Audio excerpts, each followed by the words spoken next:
The end draws near for a battered and beaten Ezio Auditore, but not before the wizened assassin delivers one last stab to the face in Assassin's Creed Revelations, the third and final game in the Assassin's Creed II saga.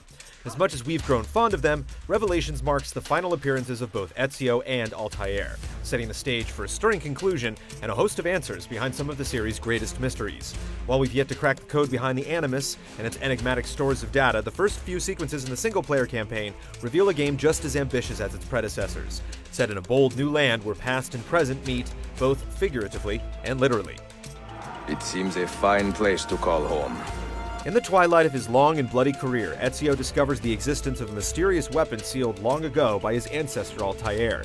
Believing it to be potent enough to decide the Templar and Assassin War forever, he ventures to the ancient metropolis of Constantinople, a land rich in culture, commerce, and the keys necessary to unleash the artifact's power.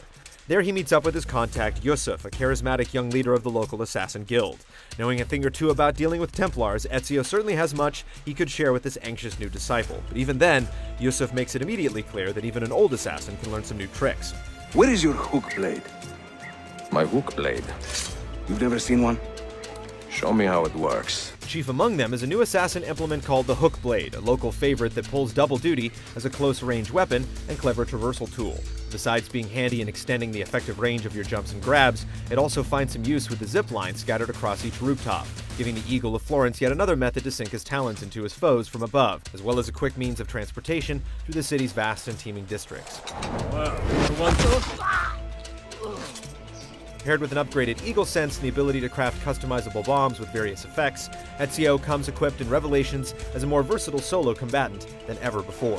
But much as was the case in Brotherhood, sometimes it takes more than just a single man to get the job done. Ezio! Even with Rome finally free of Templar rule, Constantinople's present corrupted state makes it clear that Ezio's work as the leader of assassins has only truly begun. Instead of putting the torch to the looming Borgia towers of Brotherhood, you, along with your faithful apprentices, will put the sword to a number of territories occupied by Byzantine Templars scattered throughout the land, establishing assassins' dens in their place shortly thereafter. The bonuses are similar. Liberated dens place the surrounding region under your control, upgrading shops, improving the general appearance of the district, as well as adding a few new zip lines around the area.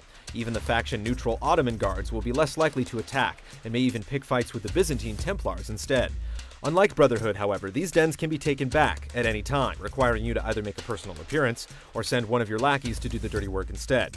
Greener assassins may have a chance at failure, so to ensure your hold on your territories, training and installing a master assassin is your best shot at playing a successful game of Risk in the region. The Assassin's Dens are one of the central gameplay elements of Revelations, and Ubisoft hopes they'll improve upon the Borgia Towers of Brotherhood by simulating a constantly progressing war of influence, as seen in the story. But when it comes to the game's biggest convergence of plot and play, Revelations' greatest surprise drops players back into the robes of Altair once again for a set of flashbacks that take place directly after the first game. Perhaps, in discovering what ultimately happened to one of the greatest assassins of all time, will Revelations truly earn its namesake? But what of Ezio and his quest for the mysterious weapon? Desmond, who remains comatose in the present, and the enigmatic First Civilization, who set these events in motion in the first place. Join us back in November as we answer the call and dive headlong into Assassin's Creed Revelations in our full review.